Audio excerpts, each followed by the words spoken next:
రాజా ఏం చేస్తున్నాడు? ఒంటరిగా గదిలో కూర్చుని తనలో తను మదన పడుతున్నాడు. తనిలా మతిలేనివాడు కావడంతో ఆ జగన్నాథం మరీ చెలరేగిపోతున్నాడు. గుళ్ళు గోపురాలు దోచుకుంటూ అవన్నీ రాజా మీదకి నెట్టేస్తున్నాడు. వాడి ఆట కట్టించాలంటే ఆ రాజాను మళ్ళీ మామూలు మనిషిని చెయ్యాలి. నా జీవితం నాశనం కావడానికి ఒక ఆడది కారణమైతే రాజా నా పగ తీరుస్తున్న సమయంలో నా రాజా నాకు కాకుండా అడ్డుపడుతుంది మరొక ఆడది. ఆ ఆడది ఉండటానికి వీల్లేదు. అంటే దాన్ని ఈ లోకంలోంచి పంపించేస్తాను. గురు, అంత పని? ఎంత పనైనా చేస్తాను రాజాను మళ్ళీ బెబ్బులుగా మార్చడానికి.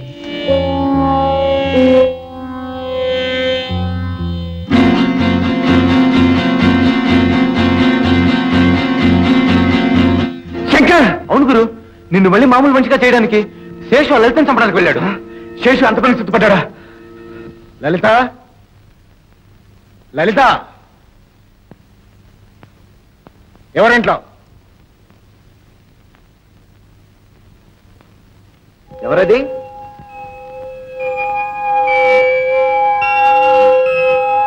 మావా, మావా, నన్ను గుర్తుపట్టలేదా? నేను మావా శేషుని. శేషు? అల్లుడు నువ్వా శేషు? నేనేమో ఇన్నాళ్ళు నీ జార తెలియక ఆ పాపిష్ దాంతో పాటు నువ్వు ఏమైపోయావని. శేషు, ఎవరినయ్యా నువ్వు పాపిష్టిది అని అంటున్నది? ఎవరిని? తెలియనట్టు అడుగుతావేంటి మావా? నిప్పు లాంటిదనుకుని ప్రేమించి పెళ్లి చేసుకున్న నాకు ద్రోహం చేసిన నీ కూతురు గురించి, డబ్బు కోసం కట్టుకున్న వాడిని వదిలేసి పరాయి వాడితో పరారైన పతిత గురించి. శేషు, నా బిడ్డ గురించి తప్పుగా మాట్లాడు. ఆ నీచుడికి లొంగిపోవడం ఇష్టం లేక ఆత్మహత్య చేసుకున్న దాని గురించి నువ్వు ఇట్లా మాట్లాడేది. ఆత్మహత్య?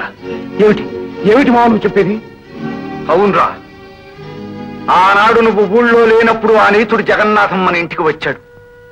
తన చెల్లెలి పేరు మీదుగా దాన ధర్మాలు చేస్తున్నానని, అది పార్వతి చేతుల మీదుగా జరిపించాలని బలవంతం చేశాడు. నేను పాప తోడుగా వస్తాంలే అమ్మా అని చెప్పిన తర్వాత పార్వతి ఒప్పుకుంది. ఇంటికి తీసుకువెళ్ళి నన్ను పాపను హాల్లో కూర్చోబెట్టి చాలా ఆప్యాయంగా పార్వతిని లోపలికి తీసుకువెళ్ళాడు. హఠాత్తుగా పెద్ద కేకలు వినిపించాయి. ఒక కిటికీలో నుంచి చూచిన నాకు ఆ నీచుడు పార్వతిని బలాత్కరించడం కనిపించింది. వాడిని దూరం తోస్తూ పెనగులాడుతూ పార్వతి వేరే దారి లేక బల్ల మీదున్న కత్తితో పొడుచుకుని కూలిపోయింది. అమ్మా అని పాప కేక వేసింది. కన్నబిడ్డను పోగొట్టుకుని పసిబిడ్డ మీద ప్రాణాలు నిలుపుకుని దేశ దేశాలు తిరిగి చివరికి ఇక్కడికి చేరుకున్నాను. అంటే పార్వతి తనకు లొంగిపోయిందని ఆనాడు వాడు చెప్పిన మాట అబద్ధం అన్నమాట. ఇన్నాళ్ళు ఆ పవిత్రమూర్తిని అనుమానిస్తూ ఆడవాళ్లే ద్వేషిస్తూ దిక్కుమాలిన వాడిగా బ్రతికాను. మావా, లలిత నీ కూతురే శేషు. అంటే నా కూతురు జీవితాన్ని బలవంతాన నేనే నాశనం చేయబోయానన్నమాట. ఏ తండ్రికి ఇవ్వని శాపం నాకెందుకు ఇచ్చావు భగవంతుడా? జరిగిందేదో జరిగింది. నా బిడ్డ సుఖపట్టం కోసం నా ప్రాణాలైనా ఇస్తాను. అమ్మా లలిత, లలిత, నువ్వా? ఎందుకు వచ్చావు అక్కడికి? చేసిన మేలు చాలేదనా? నేను వచ్చింది నీకు అపకారం చేయడానికి కాదమ్మా, ఉపకారం చేయడానికి. పంజాతో దెబ్బతీసే మృగం ఉపకారం చేస్తుందంటే నమ్ముతానా? ఇదో నాటకమా? అమ్మా, అమ్మా, నిజం తెలుసుకోకుండా నన్ను నిందించకమ్మా. రాజా పంతంతో శివమెత్తిపోయినాడు. ఏదో ఒక విధంగా నిన్ను నాశనం చేయాలని కంకణం కట్టుకున్నాడు. నువ్వు ఇక్కడ ఉన్నంతకాలం నిన్ను వెంటాడుతూనే ఉంటాడు. ఈ ఊరు వదిలి వెంటనే వెళ్ళిపోమ్మా. అందుకు కావాల్సిన సాయం నేను చేస్తాను. మెడ పట్టుకుని నన్ను అతని గదిలోకి తోసిన నీకు నా మీద ఇంత దయ కలిగిందే? దయ కాదమ్మా, ఇది మమత. మమత? రాయి నుంచి రాగాలు పలికినట్టుగా నీ నుంచి మమతనే మాట రావడమా? అది సరే, నీ రాగాలు కాదనుకుని నా మేలుకోరిలా చెప్పడానికి నేను నీకెవరిని, నువ్వు నాకెవరిది? నేను నీతో తనకు గల బంధాన్ని చెప్పుకోవడానికి సిగ్గుపడుతున్న తను ఎవరో కాదమ్మా, నీ తండ్రి.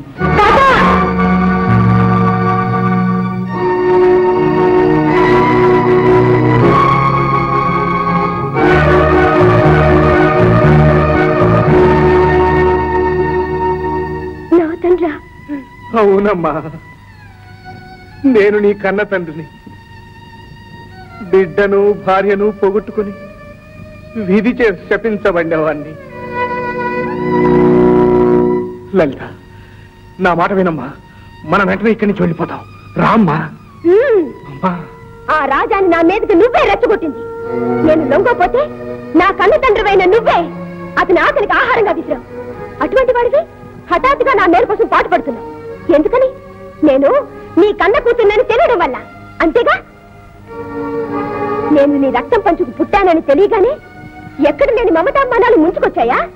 అదే ఏ తండ్రికో పుట్టిన ఆడపిల్లైతే ఏమైనా పర్వాలేదు, ఎలా నాశనమైనా పర్వాలేదు.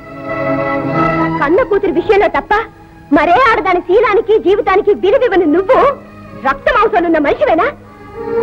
చూడు, ఇంతకాలంగా తల్లి తండ్రి లేని దానిగానే బ్రతికాను. ఇక ముందు కూడా నేను ఇలాగే బ్రతుకుతాను. అంతేగాని నీలాంటి కసాయవాడిని తండ్రి అని చెప్పుకోవడం కంటే అసలు నాకు తండ్రి లేడని చెప్పుకోవడం చాలా మంచిది. అంతేకాదు, అనాథలంటే నలుగురు జాలి చూపిస్తారు. నీలాంటి వాడు కూతుర్నంటే నన్ను అసహించుకుంటారు. నన్ను ఇలా మర్యాదగా బ్రతకని నీకు దండం పెడతాను. దయచేసి నీ కూతుర్నని మాత్రం చెప్పుకోవద్దు. అనమ్మా, అను.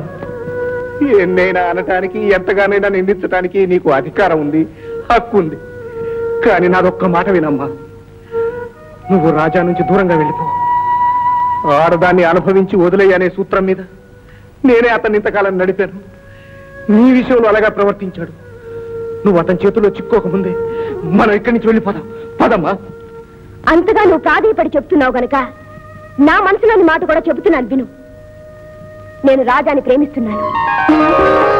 ప్రేమ అనేది మనసుకు మంగళసూత్రం లాంటిది. ఒక మనిషితో ముడిపడ్డాక తిరిగి తెంపేయడం కుదరదు. రాజాని గురించి తెలియక ముందే నేను అతన్ని ప్రేమించాను. చెడ్డవాడని, మోసగాడని తెలిసినా ప్రేమను చంపుకోలేకపోయాను. అందుకే పెళ్ళే చేసుకోకూడదని నిర్ణయించుకున్నాను. అంతేకాదు, ఈనాడే అతని గురించి చాలా విషయాలు తెలిసాయి. పులికూనకు పుట్టిన క్షణం నుంచి పాలు పోసి పెంచితే అది సాధు జంతువుగానే ఎదుగుతుంది. అలాగే పిల్లి పిల్లకు ఆదిలోనే రక్త మాంసాలు రుచి చూపితే అది బెబ్బులే అవుతుంది. పసితనంలో పరిస్థితులు, పెరిగేటప్పుడు ప్రపంచం, ఎదిగాక నీలాంటి వాళ్ళ స్నేహం అతన్ని అడ్డుదారులు పట్టించి బెబ్బులిగా చేశాయి. ప్రేమ, అనురాగం తెలియని రాతి మనిషిగా చేశాయి. నాకు తెలుసు, అతనిలో అతనికే తెలియని మంచి మనసుంది. అది ఏ నాటికైనా చిగురిస్తుంది. ఆ రోజు కోసమే నేను ఎదురు చూస్తూ ఉంటాను. రాజా, విన్నాను లలిత, అంతా విన్నాను. నాకే తెలియకుండా నాలో ఉన్న మనసును తెలుసుకున్నావు. పంతం పట్టి ఆవేశంతో పశువులా మారాను. అపురూపమైన నీ మనసుతో, అతి గొప్పదైన నీ వ్యక్తిత్వంతో నన్ను మార్చావు. కన్నతల్లిని పోగొట్టుకున్నాననే కసితో దారి తప్పిన నేను నీ వల్ల మళ్ళీ దారిలోకి వచ్చాను. నీ ప్రేమకు లొంగిపోయాను. నీ ముందు ఓడిపోయాను.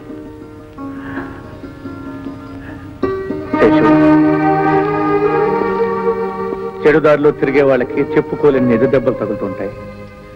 వాటిలో అతి దారుణమైంది కన్న కూతురు చేత హీనంగా చూడబడ్డమే. పార్ట్నర్, లలిత చేత నానాన్ని పిలిపించుకునే యోగ్యత నువ్వు సంపాదించాలి. ఆమెను ప్రేమించే మనిషికి ఉండాల్సిన అర్హత నేను సంపాదించాలి.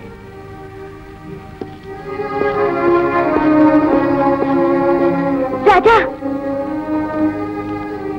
వెళ్ళిపోతున్నావా? అవును, వెళ్తున్నాను. కానీ వెళ్ళేది నీ చేయందుకునే అర్హత గల మనిషిగా మారి తిరిగి రావడానికి, తప్పుడు దారి నుంచి తప్పుకుని మంచివారిగా మారడానికి. రాజా, ఈ ప్రయత్నంలో ఎవరితోనూ గొడవపడి ఏ ప్రమాదం తెచ్చుకోగా? లేదు లలిత, నా చుట్టూ ఉన్న చెడును వదులుకోవడానికే తప్ప ఏ చెడు మీద చెయ్యెత్తడానికి కాదు నేను వెళ్ళేది. లలిత, ఇక నుంచి ఎవరితోనూ ఏ గొడవ పన్ను. నీ మీద రాజా.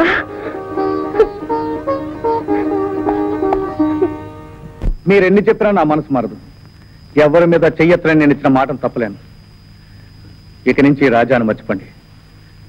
ఎవరి దారి వాళ్ళు చూసుకోండి. వెళ్ళండి.